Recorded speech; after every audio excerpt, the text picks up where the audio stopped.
amahoro y'Imana bane namwe nshuti bakundwa mwashinye gukurikirana ibiganiro tubashikiriza ngaha kumbonesha kure yanyu ya BTV.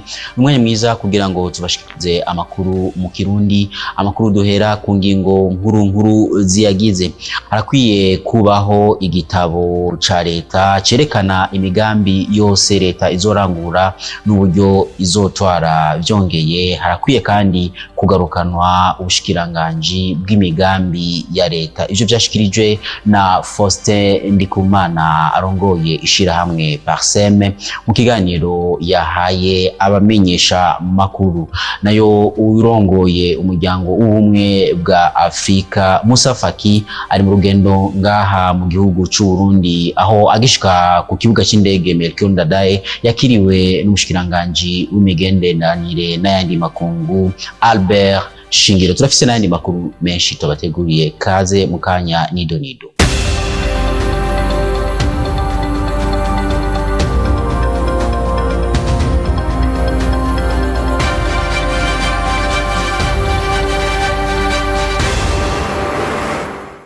Nongeye kubaramutsa ndabaha n'ikaze kugira ngo mukurikirane idonido ry'amakuru yacu. Harakwiye kubaho igitabo ca leta cerekana imigambi yose leta izorangura ndetse n'uburyo izotwara, kandi harakwiye gusubizwa ubushikiranganji bw'imigambi ya leta. Ivyo vyashikirijwe na Faustin Ndikumana arongoye ishirahamwe Parsem.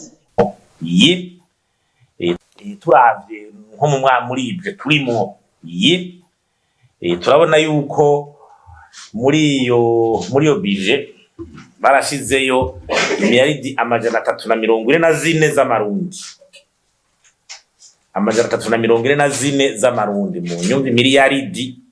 Mugabo ico twabonye nuko hanini 75% miliyaridi 258 nayagenewe kujana kuri ryabarabara ry'indara riva muri Tanzania iriza. Nukuvuga rero yuko ahanini izo miliyoni zibonekera muri rya barabara ry'indara riko. Ukabona rero neza yuko ibindi ayo mabara asanzwe mu gihugu, izi nyubako zisanzwe, ukabona yuko amafaranga ari make cyane. Nk'inyubako usanga ngo miliyaridi 11, amabarabara miliyaridi 24, ukabona ko uravye ivyo tugeza gukorwamwo ukabona ko ari bike cyane, kandi izo nyubako zikenera amafaranga menshi. Ico twovuga ibintu twabonye cyane tugarutse ko n'ibintu bikurikira. Ubwa mbere nuko nyene tubona yuko amafaranga agenewe vy'amabarabara y'umuyaga nkuba ni make, abwirizwa kuduzwa kuko ni make kandi biragaragara. Hanyuma ikindi tubona niki nuko muri bije amafaranga agenewe ivy'inyubako harakenewe gufutuka neza izo nyubako izarizo. Urabona nyubako kumvana ngo pare inamashinga mateka hariya kumvinda hariya, mugabo ntubibone neza bigaragara muri ico gitabo cyerekana amafaranga leta izokoresha. Birakenewe rero yuko ubwa mbere amafaranga aja kure yongera kandi byo kumarura agafutuka neza. Ikindi tubona nuko tubona yuko hakiriho amaproje ubona ho rubije nk'ama stade urashobora kubona ziriko zirubakwa, mugabo uyibona muri bije. None amahera yo gukora stade abatojwe gute, azokorwa gute? Ufashe nk'iyi stade irikirubakwa ngaha yo muri iyi stade yo Intwari, utayibona muri bije y'igihugu yabimeze gute? Turasaba cyane ko hobaho igitabo bita Programme d'investissement public, bayita PIP, Programme d'investissement public. Nani zirari kandi no ngaha iyo dokima yabwirizwa kubihari. Cyo cerekana ibikorwa remezo byose igihugu teza gukora mu mwaka n'amafaranga bizotwara vyose programme neza no makomini mabarabara zubakwa ibi vyose tukamenya neza nta kintu na kimwe kijanye na investissement gishobora kuza kirubakwa tukitabanje kwandikwa muri ico gitabo kizwi n'abarundi. Hanyuma ikiri dusaba nuko hogaruka ubushikiranganje bw'imigambi ya leta, ministère du plan itegura imigambi neza bwo hejuru gushika ku makomine kugira biboneke. Iyo ministère iragaragara ko ikenewe muri iki. Urongoye ubumwe bwa Afrika Union Africaine Moussa Faki ari mu rugendo ngaha mu gihugu c'u Burundi agishika ku kibuga c'indege Melchior Ndadaye yakiriwe n'umushikiranganje w'imigenderanire Albert Shingiro. Inkuru twateguriye na mugenzi wacu Raymond Prosper niyo nkuru. Umukuru w'inama nkuru y'umuryango w'ibihugu vyo ku mugabane wa Afrika Union Africaine Moussa Faki ari mu rugendo mu Burundi kuva kuri uno wa kane igenekezo rya 16 Ntwarante. Moussa Faki agishika ku kibuga c'indege mpuzamakungu Melchior Ndadaye akaba yakiriwe n'umushikiranganje w'u Burundi ajejwe imigenderanire n'ayandi makungu Albert Shingiro. Ku munsi wa gatanu igenekezo rya 17 Ntwarante bikaba vyitezwe ko Moussa Faki azohabwa umubonano n'umukuru w'igihugu c'u Burundi Evariste Ndayishimiye. Uyo mubonano ukaba uzobera mu buraruko bw'u Burundi mu ntara ya Kirundo nk'uko amakuru BTV yakuye ku kirimba c'umukuru w'igihugu abivuga. Uyo mugabo arongoye inama nkuru y'umuryango w'ibihugu vya Afrika yamuka mu gihugu ca Chad bukaba bubaye ubwa mbere agendera u Burundi kuva towe muri ayo mabanga hari kwigenekerezo rya 30 umwaka w'ibihumbi 2017. Tubibutse yuko igikorwa cyo kurongora inama nkuru y'umuryango wa Afrika Union Africaine casubiriye igikorwa c'umunyamabanga mukuru w'ubumwe bwa Afrika OIWA hari kwigenekerezo rya 9 Myandagaro umwaka w'ibihumbi 2002.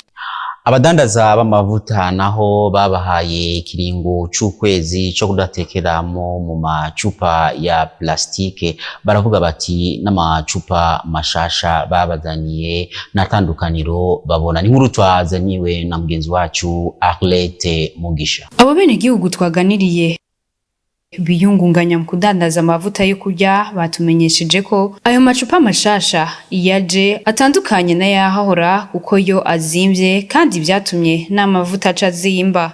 Ego ivyo dutekeramo barabizanye nivyo vyibiye. Ejo baje rero batubwiye yuko ibiya byari bihasanzwe bisigaje baduhaye ukwezi kugira ngo bihave hama tugume dukoresha ibiya.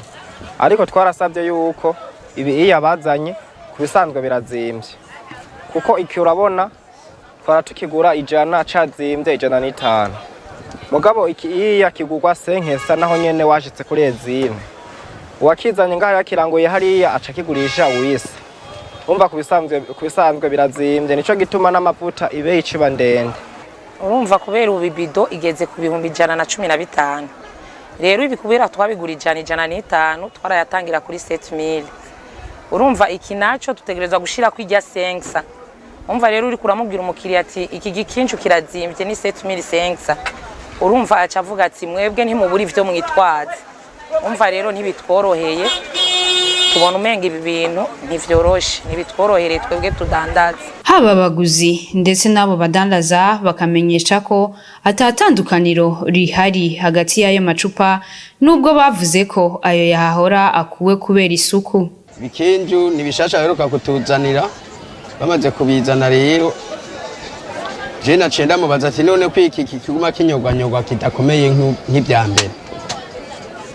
Nawe yambari ati natwe tubibona uko nyene nturabona igituma tugiye kuraba kubyisuku bidaje byose ko mbona ama plastike. Wumva isuku ryoba by'ibyo bikinju nta suku na rimwe ryoba rihabaye uko byose ni plastike gusa birushanya kuso ubukomezi harimo ibintu. Urumva kiguye hasi kirimo ibintu ico cakera cyari gihasanzwe kirakomeye gusumbya iki gishasha caje ubuvuba kubera ko niko babidusigura bene kudandaza. Naco gituma rero twega abaguzi tuca duhitamo ibyo bya kera bikomeye. Hamwe hari umuntu ashaka gutwara ikintu yashatse kugishira mu ishakoshi ariko niwe gura ikintu kinyoganyo guca guma wikanga ni washira mu ishakoshi gasanga twibaza yuko gihava kimeneka kikakononera utundi waduganye, nico gituma twe twihatira kuri ibi bya kera. Bagasaba leta n'abajejwe gukurikirana ivyo vy'ayo macupa ko boborohereza bakamanura igiciro ndetse bakanakora vyinshi bikwiye. Ico twosaba twebwe nuko bogabanya ibiciro vy'ibiya kugira ngo abenegihugu boroherwe, kugira ngo natwe tudandaze. Oya, iyo tugiye kubirondera turi benshi ntavyo turonka. Urumva nka ryari baragiye basanga nta na kimwe gihari. Urumva rero kugira tudandaze natwe turonke akarasi, urumva ko bitugoye kubera aya macupa yoyo ni menshi cyane. Ico twoba twari gusaba nuko bogira aya macupa bakayagira menshi mugabo bakabigira nko kuri desa bikatworohera.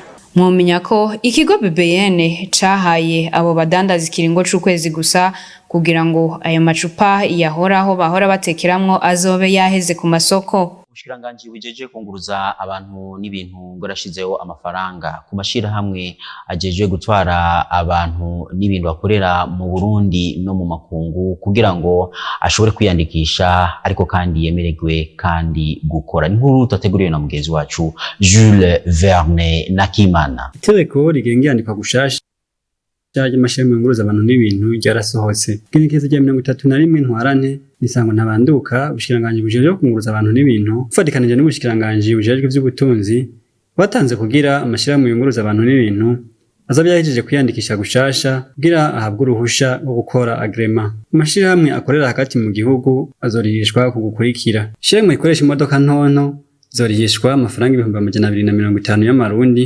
rikoresha bisi ntonto zorihishwa amafaranga 500 y'amarundi, rikoresha bisi zinini zorihishwa umuriyoni w'amarundi. Ishirahamwe rikoresha imodoka ziremereye mu kunguruza ibintu poids mu gifaransa zorihishwa umuriyoni n'500 y'amarundi. Niyo amashirahamwe mpuzamakungu akorera mu Burundi azorihishwa ukugukurikira. Ishirahamwe rikoresha imodoka ntoya zanditswe mu mahanga zorihishwa amadolari 200, rikoresha imodoka ntoya zanditswe mu Burundi zorihishwa 250 y'amarundi. Ishirahamwe rikoresha bisi ntonto zanditswe mu mahanga zorihishwa amadolari 400. Ishirahamwe rikoresha bisi ntonto zanditswe mu Burundi zorihishwa 500 y'amarundi. Ishirahamwe rikoresha bisi nini zanditswe mu mahanga zorihishwa amadolari 700. Ishirahamwe rizana imiduga yaguzwe ivuye hanze y'igihugu zorihishwa miliyoni 2 z'amarundi. Ishirahamwe rikoresha imodoka ziremereye zinjiza ibidandazwa rizorihishwa miliyoni 4. Ku mashirahamwe adandaza amatike y'indege nayo ryo mu Burundi rizoriha miliyoni. Ishirahamwe mva makungu rizorihishwa amadolari 1000. Ubwato bukorera mu mazi y'u Burundi nabwo buzoriha bivanye nuko bukora. Ubwato buroba mu buryo bwa kera pêche artisanale mu gifaransa buzorihishwa amadolari 10. Ubwato buroba mu buryo bugezweho pêche industrielle buzorihishwa amadolari 50. Ubwato bushobora gutwara ibidandazwa bidashika itoni 100 buzorihishwa amadolari 45. Ubwato bushobora gutwara hagati y'itoni 100 n'itoni 500 buzoriha amadolari 200. Bushobora gutwara hagati y'itoni 500 n'igihumbi buzorihishwa amadolari 300. Ubwato burenze itoni 1000 buzoriha amadolari 500. Ivyo biruko mu gihe barovye b'abarundi basaba ko borihishwa mu marundi kuko no mu kugurisha ivyo baba barovye babigurisha mu mafaranga y'amarundi. Mu makuru y'imico n'akaranga Ange Charissa Nzeyimana aratubwira abigeme bari muri ico gisata basanzwe bafise ibibazo ntangere, akatubwira ukuntu yaganiriye na bamwe bari muri ico gisata c'imico n'akaranga. Abari mu gisata c'imico n'akaranga bavuga ko hakiri ikibazo mu kibano co kubatahura na cancane iyo hageze kubakana n'abadasangiye umwuga. Francis Muhire aravuga bimwe mu bitera ico kibazo. Kuronka umufasha si ibintu bisanzwe, biragoye. Abantu gusa kubera ko abari muri entertainment basanzwe baboneka cyane bakunda kwifatiraho kugira bavuge ngo bajya barateba cyane, bajya banubatse ntibigenda neza. Kuko ugiye kuraba ibitigiri byabo bitagenda neza mu ngo bahereza kuvana, burya ntiwosanga benshi ari abantu bari muri entertainment. Gusa abantu bari muri entertainment baravugwa, biramenyekana. Yego nayo ubundi je nibaza yuko yaba naho uja kuraba igitigiri kumbure cy'abantu bari muri entertainment bivugwa ngo barateba kubaka canke kenshi ntibakunze kubaka. Hariho n'abantu batari mu ngo babishika, ariko nyine particularity hariga ntoyi ku bari muri entertainment. Kumbure novuga ko ari imvu zitandukanye, kuba akazi ko muri entertainment ko nyine kataborohereza kuboneka cyane, guhura n'abantu benshi carimwe ku buryo kumbure ihitamo ribagora, canke ugasanga kubera ko kubakana n'umuntu nkuko abarundi bavuga ati nibanga ribangirwa ingata, ntibyoroshe kuko baba bafise kenshi akazi bakora muri entertainment kabatwara umwanya, batakura umwanya munini, bakatembera cyane, cyangwa ugasanga bafise amasaha yo gukora yo mwijoro. Ivyo navyo ni ibintu kenshi novuga ko bikunda kuba challenge, intambamyi ku bantu bose baba bubatse. Nayo Bacumi Jackson benshi bazi nka DJ Jackson we avuga ko habaho kubura guhitamwo uwo bagiye kubakana. Mundi vraiment muziki uri mal etiquette. Abantu bari bakwiye kumenya ko ikintu cyose ukoze uri muri industry si wewe ugikoze, ntugikoze ku mutori wawe, gifata industry yose. Nk'ubu ingo nka zine canke zitanu zimeze neza muri industry zituma ya image hinduka, kandi bari urugo rwa MB Data canke urugo rwande ku muto wiwe mu gusanga ni vya bindi abantu bagaruka bavuga nakarubatse byaraciyemo, naka Jackson arubatse bimeze neza, urumva. Donc ikintu cyose umuntu akora uri muri industry giha image ya industry nyene. Abaririmbyi n'abantu bevora muri monde bagerageza kugenda bakurikirana ibintu bigezweho, donc bagerageza kuba juste ku mwanya. Usanga rero nk'ubuye la façon ukuntu abaririmbyi baba babona ibintu ugereranije na moyenne mu kibano, usanga batabibona cyo kimwe. Ugasanga nk'ubu hari umuntu ageze kuri point yo kuyumvira niyo mariage akumva nta n'ikivuze, urumva ko abari sinovuga ngo abari en avance par rapport ya société yacu, mugabo afise ibindi vyimviro bitandukanye. Ikindi kintu ni inkomere ziri muri iyi monde ya entertainment. Donc urashobora nko kuba uri kurakundwa n'abantu benshi, mugabo wewe ukunze ukabura ukunda, cyangwa ugakunda umuntu nawe akakwanga. Ivyo bintu ni ibintu bishikira cyane abastar sana mbese baba kenyezi. Umukenyezi Nihora imbere Yvette umwe mu bahagarikizi b'abaririmbyi nawe avuga ko mu kibano bakwiye gutahura abari mu gisata c'umuziki nico bamaze. Uri kuraraba n'abartiste ubwabo hari ibintu byinshi usanga abantu bafise ku ishusho yindi atari ishusho nziza yemewe kenshi muri iyi community yacu, muri iyi societe yacu, mvuga abarundi nibo nzi cyane, ugasanga hari ishusho yindi babafiseko. Rero mu bintu biriko birakogwa kandi abantu benshi bagerageza gukora nukuza barahindura iyo shusho abantu bafiseko, kubemera mu kazi kabo, kubemera mu kibano, kubemera ico bari nico batanga muri societe.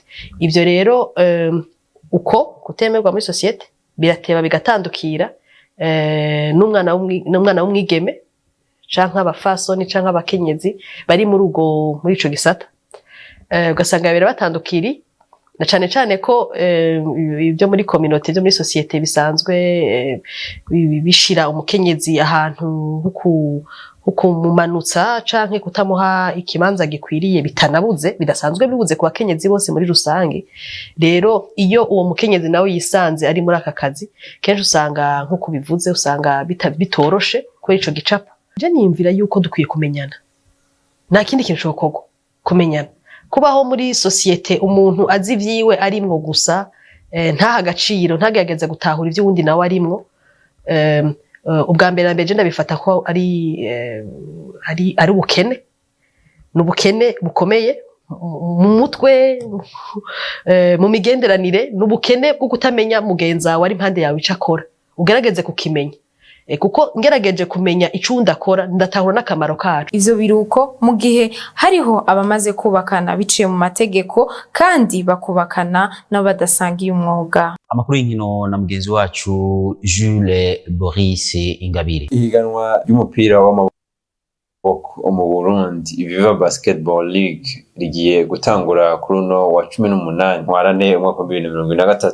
Inkino zikaba zitegekanijwe uku gukurikira: umugwi wa Target intamenwa uzohura n'umugwi wa Messager Ngozi, Karela Lions yo mu Rutana izohura n'umugwi wa Tigers w'Imakamba, Young Eagles izohura n'umugwi wa Lezipo, nayo umugwi wa Remesha uzohura n'umugwi wa Kern. Izo nkino zose zikazoba kuri uno wa gatandatu igenekerezo rya 18 ntwarane kibuga ca Departement. Umumenyereza Richard Patrick Ngwijuruvugo ni umumenyereza umushasha w'umugwi wa Tigers wo mu ntara ya Makamba. Umumenyereza asanzwe ari icegera c'umumenyereza w'umugwi serukiragihugu mu mupira w'amaboko basketball, ndetse yanamenyereje n'umugwi w'Urunani. Nibagiye kuba amenyereza umugwi wa Tigers muri no mwaka wa 2023. Tukababwira yuko Josué Ndimugakiza yahora ari umumenyereza mukuru muri uwo mugwi azohaguma, ariko azoba ari cegera ca Richard Patrick Ngwijuruvugo. Inyuma yo gutsinda igitsindo cyo ca mbere umugwi wa Nice, umukinyi Indayishimiye Yusuf abenshi batazira Nyange ariko n'umugwi wa Nice kuri no wa kane bazakuba bari mu kibuga mwiganwa rya UEFA Europa Conference League. Aza kuba ari igihe cy'isaha 4 z'ijoro. Twabwira yuko umugwi wa Ndayishimiye Nyange wari watsinze igitsindo kimwe ku busa mu gwa Sheriff Tiraspol wo muri Moldavie ubwo bari bawutembereye. No musi urukino rukaza kuba ruriko rurabera mu gihugu cy'Ubufaransa inyuma y'inkino zo kundwi igira iya 15. Umupira w'amaguru mu ciciro ca mbere ku ruhande rw'abigeme Limited Women's League, umugwi wa Fofila PF niwo uza mu kibanza ca mbere, nayo ku rundi ruhande igitangaje ni umugwi wa Rainbow aho ufise amanota ubusa ndetse n'ideni ry'ibitsindo bigera ku 227. Kuri iyo nkuru y'inkino turangirije ko amakuru twabateguriye kuri uno munsi. Nkaba ndabashimiye mwese mwashoboye kuyakurikirana. Shimire n'abari mu buhinga bw'ivyuma bashoboye kudufasha kugira ngo amasanamu n'amajwi abashikira tankomanzi. Shimire n'abamenyesha makuru ba BTV bagiye hirya no hino kugira ngo bashobore kuturundirira ano makuru. Imana ibafashe naho ubutaha.